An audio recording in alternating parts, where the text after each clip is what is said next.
Okay, number 7, last one. This one is a bit more challenging. We have a wire.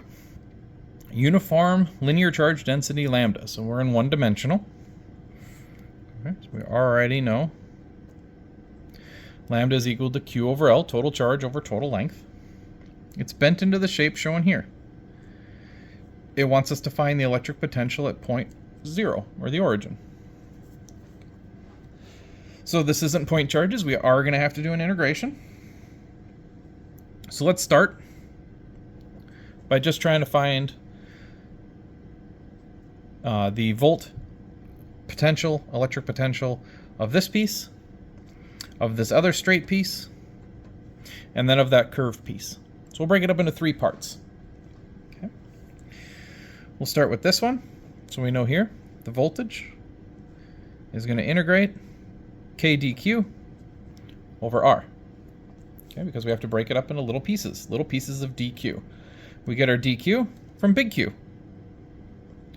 If I take a little piece of charge, it's a little piece dq. I want a little piece of length, so if I want a little piece of length here, that's dx. Okay. The k is constant, and I'm going to substitute in lambda dx for dq, and I know that lambda would be constant. Okay, we should have done enough of these now where this is beginning to look familiar. So I'm going to pull k, I'm going to pull lambda out, which means I'm going to integrate dx is going to be in there over the radius. How far away is this? Well, that's our distance x. Dx over x. And what am I going to integrate? Well, I want to start the integration at a radius r, and I want to end the integration at r plus 2r. So I want to end the integration at 3r. Okay. So if we go through this, we'll have k lambda. Now what's the integral of 1 over x? Okay, if you try doing inverse power rule, it doesn't work. 1 over x is a natural log. The integral of 1 over x is a natural log. Okay, so if we integrate this, we get the natural log of x, and we need to evaluate it at 3r and r. Okay, which means we'll have k lambda times the natural log, natural log of final, so 3r, minus the natural log of r, the initial. Well, natural logs have a special property. When it's a natural log minus another natural log, you can combine these into a fraction by putting final over initial. Okay, if you're unfamiliar with that, that's all right. You'll be getting to that in your math classes. So this means we'll have the natural log of 3r over r. Well, here the r's will cancel out, and we end up with 2 lambda times the natural log of 3. That's just for this part. But as we've seen in the last 3 different homework examples, if this were a point charge here, and it was a point charge here, you see that they contribute the exact same amount. They're both the same length, they're both the same charge density, and they're both the same distance away. So by solving for one, I've actually solved for both of these. I can just multiply this by 2. Okay.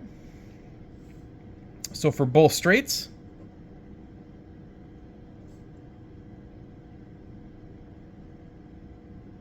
okay, so the voltage of both those straight pieces of wire will be 2 times k lambda natural log of 3. So that just leaves me with the center circle, the semicircle here. I have to figure that one out. Okay, so let's work on the circle. We know that V is going to be integral k dq over r. This one's a little bit different. I can pull the k out, but my dq doesn't turn into a form of dx, because x is not changing in here. As we go around this loop, what is changing? Well, the only thing that's changing is the angle as we go around the loop, theta. Okay? So that means I'll take a little bit of charge, and instead of dx, I'll have a little bit of d theta. So dq, d theta. I'm going to integrate it by angle rather than distance, okay? Because we're in a circle. Which means over here, I'll still get a lambda out, and I'm going to integrate d theta over r. Now what's r here? Well, r is a constant. R is the radius, capital R. Okay, so I can actually pull r out of this integral. What happens when I do that? Well, I get k lambda over r, and I'm going to integrate d theta by itself. When I do that, this is just the total length of whatever d theta is. Right? If I integrate over all of the angle, that's what I get, is the total length integrated over all of the angles. So what is that? Okay, well, we start over here, and I make it halfway through a circle. What's half of a circle? What's the distance of that? Well, if I start at 0, a full circle would be 2 pi r. Here, it's just 1 pi r, so just pi r. Okay? You can also use dl if you want to do this instead of a d theta. You can do it by a little small distance dl. Okay? If we do that, okay, this just pops down, which means we'll have k lambda pi r over r. The two r's are going to cancel, and we'll have k lambda pi. This is for the circle.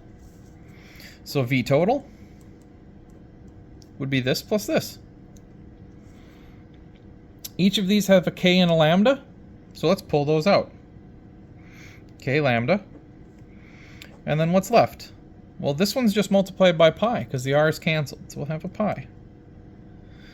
This one has an additional little piece to it with a k lambda pulled out. It's 2 times the ln of 3. There's how you get your answer.